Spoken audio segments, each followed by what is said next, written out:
Loan app തട്ടിപ്പ് കേസിൽ മുഖ്യകണ്ണികൾ നിരീക്ഷണത്തിൽ. രാജ്യാന്തര അന്വേഷണത്തിൽ കൂടുതൽ കുറ്റാന്വേഷണ ഏജൻസികളുടെ സഹായം തേടി ഇഡി. എന്നാൽ സിംഗപ്പൂർ കുറ്റാന്വേഷണ ഏജൻസിയുമായി ചേർന്നുള്ള ഇഡി സംയുക്ത അന്വേഷണത്തിന് തടസ്സങ്ങളേറെയാണ്.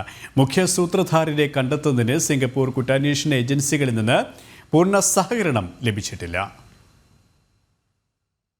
ലോൺ ആപ്പ് തട്ടിപ്പ് കേസിൽ ഇതുവരെ 6 പേരാണ് അറസ്റ്റിലായിട്ടുള്ളത്. എന്നാൽ തട്ടിപ്പിന് രാജ്യത്തും വിദേശത്തും നേതൃത്വം നൽകിയ മുഖ്യ കണ്ണികളിലേക്ക് അന്വേഷണം നീളുകയാണ്. തട്ടിപ്പിൽ നേരിട്ട് പങ്കാളികളാണെന്ന് സംശയിക്കുന്ന നിരവധി പേർ നിരീക്ഷണത്തിലുമാണ്. വൈകാതെ കൂടുതൽ അറസ്റ്റുകളും ഉണ്ടാകും. സിംഗപ്പൂരിൽ നിന്ന് ലോൺ ആപ്പ് തട്ടിപ്പുകളെ നിയന്ത്രിക്കുന്ന സിംഗപ്പൂർ പൗരൻ മുസ്തഫ കമാലിനെ കണ്ടെത്തുന്നതാണ് ശ്രമകരം.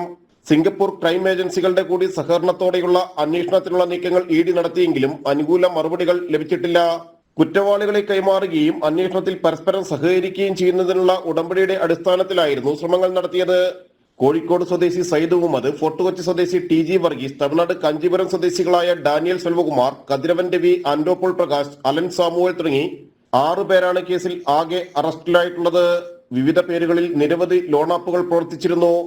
ആൻഡ്രോയിഡ് പാക്കേജ് ഫയർ ഫോർമാറ്റിലുള്ള ലോൺ ആപ്പുകളുടെ source code Chinese ഭാഷയിലുള്ളതായിരുന്നു.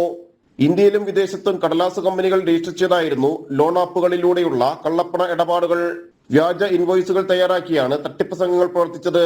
Singapore, China, America എന്നിവിടങ്ങളിലേക്കും പണം എത്തിയിട്ടുണ്ട്. ജനം, കൊച്ചി.